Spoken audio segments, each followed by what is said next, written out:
Subscribe कीजिए हमारा YouTube channel और बेल आइकन को प्रेस कीजिए लेटेस्ट नॉलेजेबल वीडियो सबसे पहले पाने के लिए। Kumar Sahu, Narendra Sahu, LK Mishra college of teacher education Darbhanga, ये डीएलएड के स्टूडेंट हैं।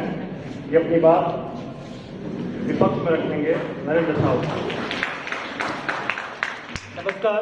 यहाँ पर मौजूद अतिथिगण, प्राचार्य महोदय, शिक्षकगण और मेरे प्यारे सहपाठियों, आज का विषय है कि हमारी वर्तमान की शिक्षा प्रणाली हमारी सामाजिक चुनौतियों को सामना करने में विफल रही है। मैं इस बात से बिल्कुल असहमत हूँ कि ऐसा है। अगर ऐसा होता तो जहाँ पर हमारा देश आज मौजूद है या जिस उन्नति पर है उस उन्नति पर हमारा देश मौजूद नहीं होता।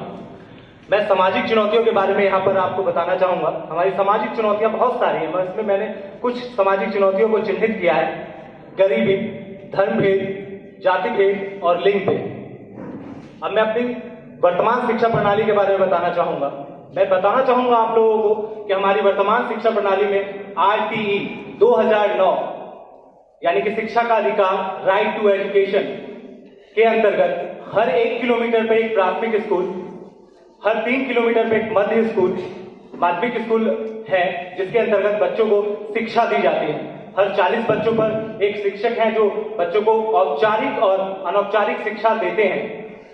बच्चों को छात्रवृत्ति मिलती है, बच्चों को पोशाक का पैसा मिलता है, बच्चों को मध्यांतर भोजन मिलता है उसके अंतर्गत और निःशुल्क किताबें मिलती हैं। गरीब बच्चों को इसके अंतर्गत पढ़ने का मौका मिलता है और वो आगे बढ़ पाते हैं। और मैं बताना चाहूँगा, मुझे बड़ी खुशी होगी कि मैंने कुछ दिन पहले एक न्यूज़ में देखा था कि एक रिक्शे चालक की बेटी एक IAS बनी है। कलकत्ता की ये बात है और मुझे बहुत ही अच्छा लगा कि हमारे देश में ऐसा होता है। एक गरीब बच्चा भी बहुत आगे बढ़ पाता है। और मैं धर्म भेद की बात करना चाहूँगा। आज जहाँ जिस प्लेटफॉर्म पर हम मौजूद हैं, मौलाना आजाद नेशनल उर्दू यूनिवर्सिटी, यहाँ पर जहाँ मौजूद है वहाँ पर सिर्फ उर्दू पढ़ने वाले ही बच्चे नहीं हैं, यहाँ पर हिंदी भाषी और इंग्लिश बोलने वाले छात्र और छात्राएं भी मौजूद हैं। अगर ऐसा होता, हमारी शिक्षा प्रणाली अगर सामाजिक चुनौतियों को सामना करने में विफल रहती तो ऐसा बिल्कुल नहीं होता। यहाँ पे सिर्फ उर्दू भाषी लोग ही मौजूद होते। मैं लिंग भेद के बारे में आपको बताना चाहूंगा। जैसे कि पहले लिंग भेद होता था कि लड़कियों को सिर्फ ऐसा सोचा जाता था कि वो घर पे ही रह सकती हैं, वो बाहर जाके नहीं पढ़ सकती हैं। बट इस मिथ्या को खत्म किया है आज की हमारी शिक्षा प्रणाली ने और आज लड़कियां भी आगे बढ़ी हैं। आप इसका जीता जागता उदाहरण इस प्रांगण में देख सकते हैं कि जितने लड़कों ने पार्टिसिपेट किया या भागीदारी दी है उतने ही लड़कियों ने भी यहाँ पर भागीदारी दी है। और मैं देखता हूँ, अक्सर मैं अपने महाविद्यालय में आता हूँ, LK मिश्रा कॉलेज में। वहां जब मैं जारंग अड्डे पर रहता हूँ बस पकड़ने के लिए, वहां मैं देखता हूँ लड़के और लड़कियां यानी कि छात्र और छात्राएं दोनों झुंड में स्कूल की तरफ जाती है। हाई स्कूल वो पढ़ती है, जारंग हाई स्कूल में, और उनमें मुझे नहीं लगता कोई भेदभाव किया जाता है।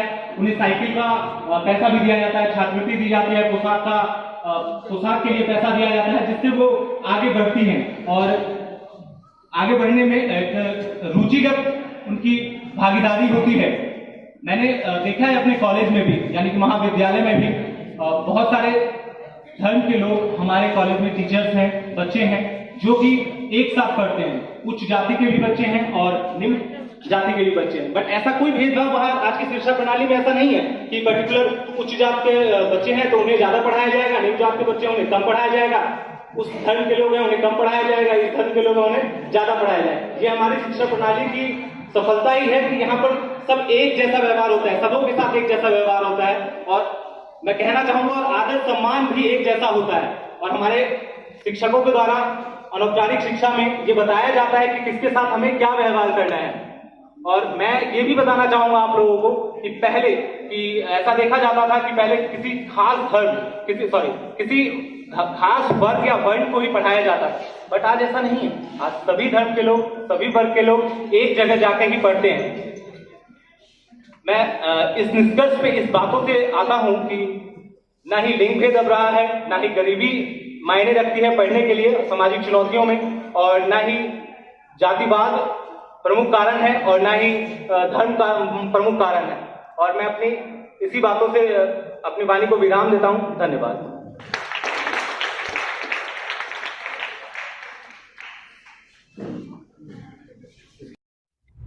सब्सक्राइब कीजिए हमारा यूट्यूब चैनल और बेल आइकन को प्रेस कीजिए लेटेस्ट नॉलेजेबल वीडियो सबसे पहले पाने के लिए।